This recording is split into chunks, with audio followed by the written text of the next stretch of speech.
শাসক দলের অভিনেতা সাংসদ দেবের পর এসআইআর শুনানিতে ডাক পড়ল রাজ্যের প্রাক্তন মন্ত্রীর। এসআইআর নিয়ে শুনানি কেন্দ্রে হাজিরা দিলেন প্রাক্তন ভারতীয় ক্রিকেটার এবং রাজ্যের প্রাক্তন মন্ত্রী লক্ষ্মীরতন শুক্লা। শনিবার দুপুরে তিনি হাওড়ার পিলখানার কাছে ব্রিজ অ্যান্ড রুফ কারখানায় শুনানি কেন্দ্রে কাগজপত্র নিয়ে হাজিরা দেন, আর তা নিয়েই শোরগোল পড়ে যায়। হাজিরা দিতে এসে সাংবাদিকদের মুখোমুখি হয়ে তিনি বলেন, গত 7ই জানুয়ারি নির্বাচন কমিশনের কাছ থেকে তিনি শুনানির জন্য নোটিশ পান। সেই অনুযায়ী তিনি আজকে শুনানিতে এসেছেন। তার থেকে যা যা তথ্য চাওয়া হয়েছিল তা তিনি জমা দিয়েছেন। এদিন তিনি আরও বলেন, 2002 সালে ভোটার তালিকায় তার বাবার নাম ছিল না, হয়তো সেই কারণেই তাকে ডাকা হতে পারে। স্ত্রী ছাড়া তার দাদা এবং বাবাকে ডেকেছে, তবে বাবা অসুস্থ থাকায় আসতে পারবেন না। তিনি আরও বলেন যে নির্বাচন কমিশন এবং ভারতীয় সংবিধানের প্রতি তার সম্পূর্ণ আস্থা আছে। তিনি আশা প্রকাশ করেন এসআইআর দেশের ভালোর জন্য হচ্ছে। কি বলছেন লক্ষ্মীরতন শুক্লা, শুনবো। না কিছু না, এটা সবাইকে ডেকেছে, আর নিয়ম যেটা হচ্ছে সবার জন্য এক। আমিও একটা নিয়মের মধ্যেই পড়ি, আপনারা সবাই এক নিয়মের মধ্যে পড়েন, আর আমরা সবাই সাধারণ। আর আমি আশা করি কি এই যে শুনানি হচ্ছে যেন পুরো পজিটিভ হোক, আর কারো জেনুইন কোনো জিনিস না বাদ যায়, এটাই আশা করি। আর যেভাবে দেখলাম সিস্টেমটা, যেভাবে দেখলাম সবাই বিএলও থেকে নিয়ে সবাই খুব ভালোভাবে কাজ করছেন। আর আমাকে ডাকা হয়েছিল, আমি নিজের কাজ করে চলে গেছি, এবার ওনার কাজ করবে। আচ্ছা, না আমাকে ডাকা হয়েছিল, আমি এসেছি। কি কি চাই মানে আমাকে যা যা চেয়েছে আমি এসে দিয়ে দিয়েছি। আচ্ছা, আপনি কি কি দিলেন দাদা? দেখালেন? আমি সব কিছু দিয়েছি, যা যা যা ছিল, পাসপোর্ট ছিল, অ্যাডমিট কার্ড ছিল, সব কিছু দিয়েছি। পরিবারের সবাইকে না, আমার স্ত্রীকে ডাকা হয়নি, আমাকে ডাকা হয়েছে, আমার দাদাকে ডাকা হয়েছিল। আর আমার বাবা এখন একটু অসুস্থ আছেন, তো বাবা এখনও আসার নেই, আর বাবার এখনও ভোটার কার্ড ল্যাপস হয়ে গেছিল। তো এইটাই হচ্ছে বাবার জন্য কি বাড়িতে যাবেন? না, বাবা এখনও অ্যাপ্লাই করেনি, বিকজ বাবা একটু অসুস্থ আছে, বাবা করবে। আচ্ছা, কোন বিষয়ে মানে কোন জায়গাটা সমস্যা? আমি সত্যি বলছি, হয়তো বাবার 2002-তে হয়তো বাবার ভোটার আইডি কার্ডের প্রুফ ছিল না। বাবার 95 ছিল, 2000 ছিল, আর ওই সময় জানি না কেন ছিল না। আমি জানি না কিসের জন্য ডাকা হয়েছে, বাট আমাকে ডাকা হয়েছে, সবাইকে ডাকা হয়েছে, অনেকজনকে ডাকা হয়েছে, অনেকজনকে ডাকা হয়নি। আর যাদেরকে ডাকা হয়েছে সবারই যাওয়া উচিত, আমিও এসেছি। লাস্ট প্রশ্ন স্যার, যে আপনি তো ইন্ডিয়া হয়ে খেলেছেন, প্লাস আপনি মন্ত্রীও ছিলেন, তো এইভাবে আপনাকে শুনানিতে ডাকা। দেখুন, আমি নিজের দেশের সংবিধানের উপরে পুরো আস্থা আছে, আমার রাজ্যের সিস্টেমের উপরে আমার পুরো আস্থা আছে, আর আমি আশা করি কি এই সিস্টেমের মধ্যে কারোর সাথে কোনো উল্টোপাল্টা জিনিস হবে না। So I believe in my system. Thank you. আচ্ছা, বিএলওরা যেভাবে গণহারে ইস্তফা দিচ্ছে, 5,000-এর ওপরে ফরাক্কা আজকে ইস্তফা দিয়েছে, কাজ করতে চাইছে না, ফলে এই যে এসআইআর প্রক্রিয়া হিয়ারিং, তা কিভাবে? আমার মনে হয় এটা সিস্টেমের কাছে যে সিস্টেম দেখবে, আর কারো যেন কোনোভাবে ক্ষতি না হয়।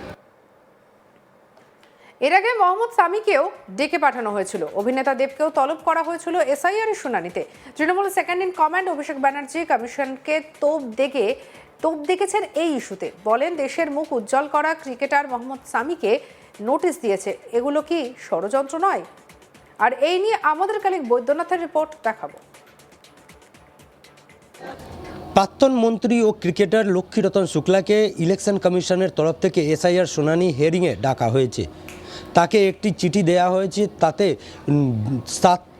গত 7 জানুয়ারি তাকে উপস্থিত হওয়ার জন্য জানানো হয়েছিল সমস্ত নথিপত্র নিয়ে, কিন্তু তিনি সেই সময় কলকাতায় না থাকার কারণে তিনি উপস্থিত হতে পারেননি। তিনি এর আগে ফোনে কথা হলে তিনি জানিয়েছিলেন যে তিনি কলকাতার বাইরে রয়েছেন, সেই কারণে তিনি 7 জানুয়ারি উপস্থিত হতে পারেননি। যখন তিনি কলকাতা ফিরবেন তখন সমস্ত নথিপত্র নিয়ে যে তাকে নোটিশ করা হয়েছে, সে নোটিশ অনুযায়ী সমস্ত নথিপত্র নিয়ে তিনি এসআইআর ক্যাম্পে উপস্থিত হবেন। সেই কথা অনুযায়ী রবিবার প্রায় 1:45 নাগাদ তিনি এসআইআর ক্যাম্প যেটা রয়েছে ব্রিজ অ্যান্ড রুফ উত্তর হাওড়া সেইখানে উপস্থিত হন ও সমস্ত নথিপত্র নিয়ে সেই যে ইলেকশন কমিশনের যে আধিকারিক রয়েছেন তার কাছে তিনি জমা দিয়েছেন।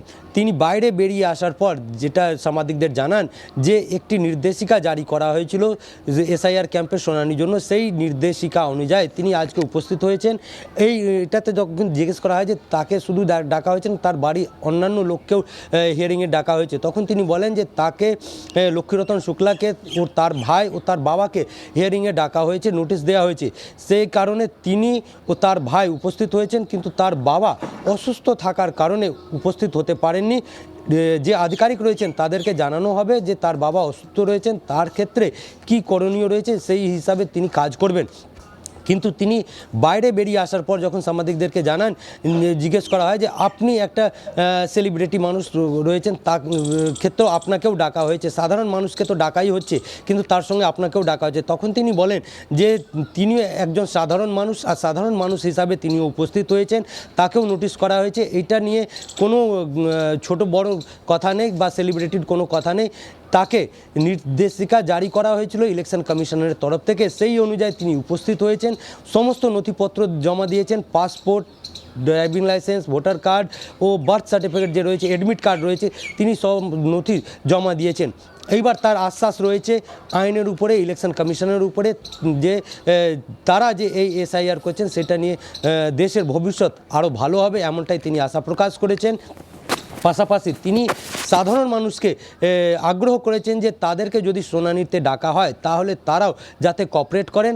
এটা কোনো একটা বড় ইস্যু নয়, কিন্তু ইলেকশন কমিশন যেভাবে এসআইআরে ডাকছে তাতে সবাইকে কোঅপারেট করা উচিত, এমনটাই আশা প্রকাশ করেছেন। ও তিনি সমস্ত নথিপত্র ইলেকশন কমিশন যে আধিকারিক ছিলেন তাকে ওই ক্যাম্পে জমা দিয়েছেন। তিনি আশা প্রকাশ করেছেন যে তার নাম নিশ্চয়ই থাকবে। এবার দেখা যে যখন ফাইনাল এসআইআর লিস্ট বেরোবে 2026-এ, তখন তার নাম থাকছে কি বাদ যাচ্ছে, বা অন্যান্য আবার তাকে সে কোনো নথিপত্রের জন্য ইলেকশন কমিশনের আধিকারিকরা তাকে ডাকছেন, যদি ডাকেন তাহলে তিনি আবার উপস্থিত হবেন, এমনটাই জানিয়েছেন।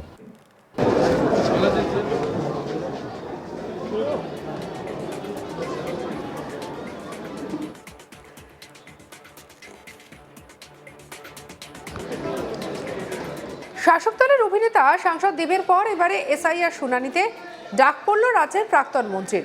এসআইআর নিয়ে শুনানি কেন্দ্রে হাজিরা দিলেন প্রাক্তন ভারতীয় ক্রিকেটার এবং রাজ্যের প্রাক্তন মন্ত্রী লক্ষ্মীরতন শুক্লার। শনিবার দুপুরে তিনি হাওড়ার পিলখানার কাছে ব্রিজ অ্যান্ড রুফ কারখানায় শুনানি কেন্দ্রে কাগজপত্র নিয়ে হাজিরা দেন, আর তা নিয়েই শোরগোল পড়ে যায়।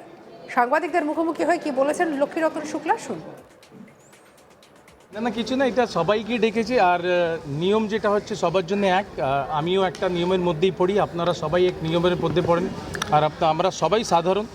আর আমি আশা করি কি এই যে শুনানি হচ্ছে যেন পুরো পজিটিভ হোক, আর কারো জেনুইন কোনো জিনিস না বাদ যায়, এটাই আশা করি। আর যেভাবে দেখলাম সিস্টেমটা, যেভাবে দেখলাম সবাই বিএলও থেকে নিয়ে সবাই খুব ভালোভাবে কাজ করছেন, আর সঙ্গে রাখুন আজ তাক বাংলার ইউটিউব চ্যানেলকে লাইক, কমেন্ট, শেয়ার, সাবস্ক্রাইব করতে ভুলবেন না।